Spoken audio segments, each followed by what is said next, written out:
once again, welcome back to my channel Adil Tech. If you are new to the channel, do subscribe to the channel and don't forget to press the bell notification to get latest updates on my videos. Guys, as you can see, today's video we are going to be telling about the 10 must-learn programming languages of the year 2020.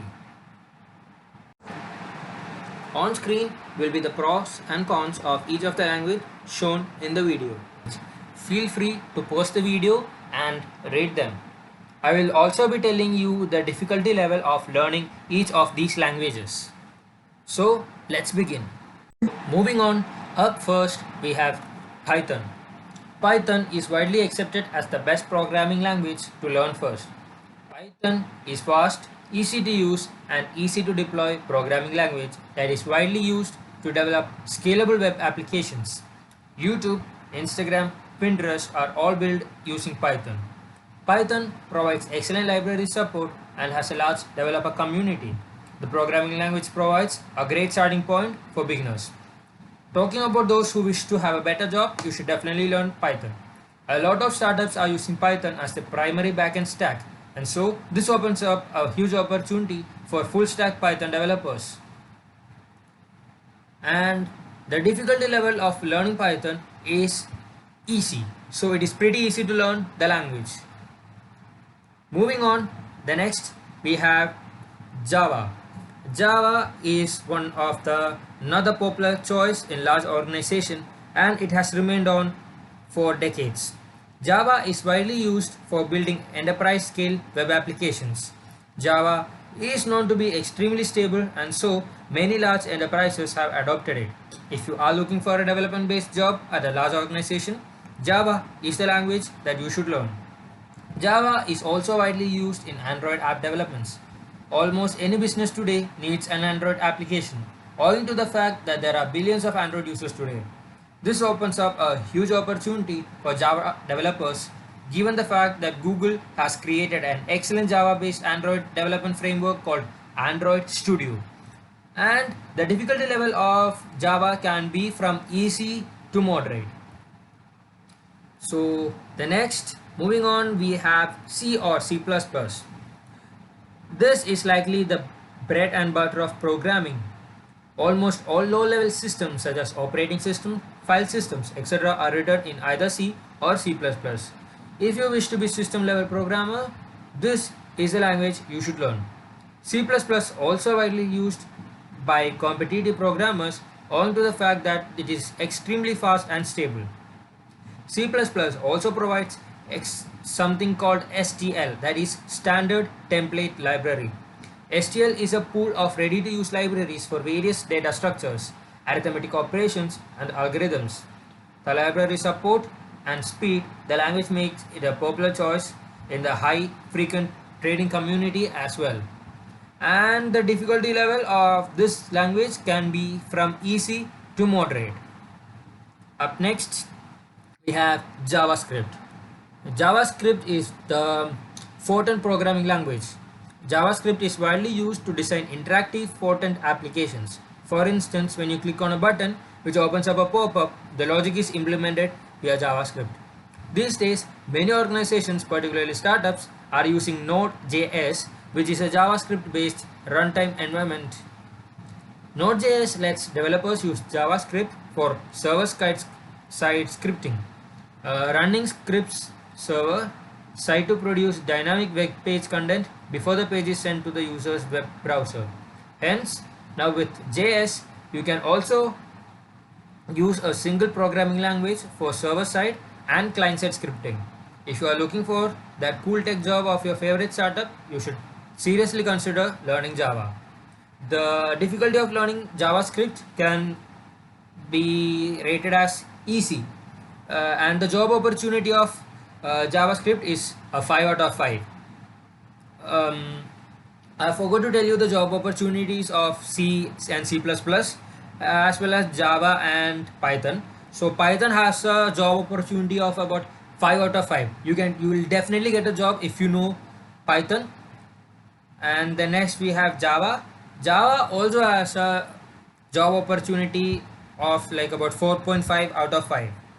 And C and C++ has a really low job opportunity it has like about 2 out of 5.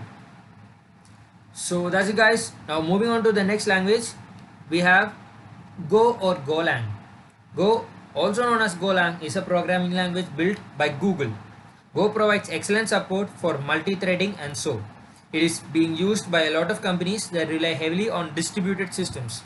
Go is widely used in startups in Silicon Valleys. However, it is yet to be adopted by Indian companies or startups.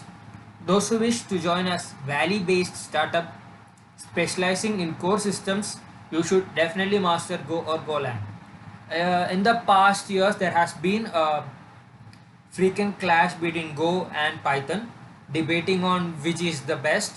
So, if you want, you can search the net about the debates. So, no decision had been made yet whether the Python is the best or the Go, but till now, Python is at the top. The difficulty level of Go can be from easy to moderate, and the job opportunity is yet to be high. So right now it is about 2.5 out of 5. Moving on, next we have the language R.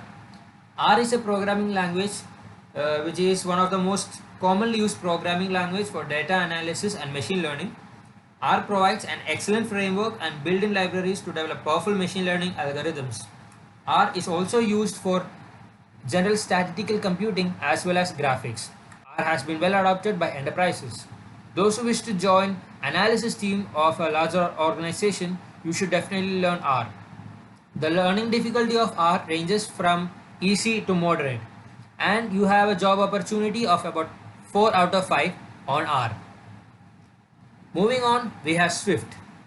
Swift is a programming language that is used to develop iOS applications. iOS based devices are becoming increasingly popular these days. Apple iPhones, for instance, have captured a significant market share and is giving a tough competition to Android. Therefore, if you are wishing to join the iOS community, you should definitely learn Swift. The difficulty level of learning Swift can be from easy to moderate, and the job opportunity of Swift language is 4 out of 5. Moving on, next we have PHP. PHP is among the most popular backend programming language. Though PHP has had tough competition from Python and JavaScript, the market still needs a large number of PHP developers. Those who wish to join a reasonably well-oiled organization as a backend developer, you should definitely aim to learn PHP programming. The language is pretty easy to learn and has a huge job opportunity of 4.5 out of 5. Moving on, the next we have C hash or C sharp. C sharp is a general purpose programming language developed by Microsoft. C sharp is widely used for backend programming, building games using Unity, building Windows mobile apps, and lots of other use cases. Unity is a ultimate game development platform. You can use Unity to build high quality 3D and 2D games, deploy them across mobiles, desktops, VR and AR, and also consoles. Okay, and the difficulty of learning C hash or C sharp is from easy to moderate, and the job opportunity of it is of about 2.5 out of 5. If you are pretty good at your field, like if as a game developer, then you will definitely have a great output out of your work. So moving on, and the last language we have MATLAB. MATLAB is a statistical analysis tool which is used in various industries for data analysis. MATLAB is used widely in the computer vision and image processing industry as well. The difficulty of learning MATLAB is from easy to moderate, and the job opportunity of this is 4 out of 5. So I would like to tell you guys that with learning just one language, you won't have a successful career. So if you are looking for like in the IT sector or something, you should definitely learn like about 5 to 6 languages, including the language that has precision on the field that you are looking for. So that's it guys. In the end, I'll have a summary.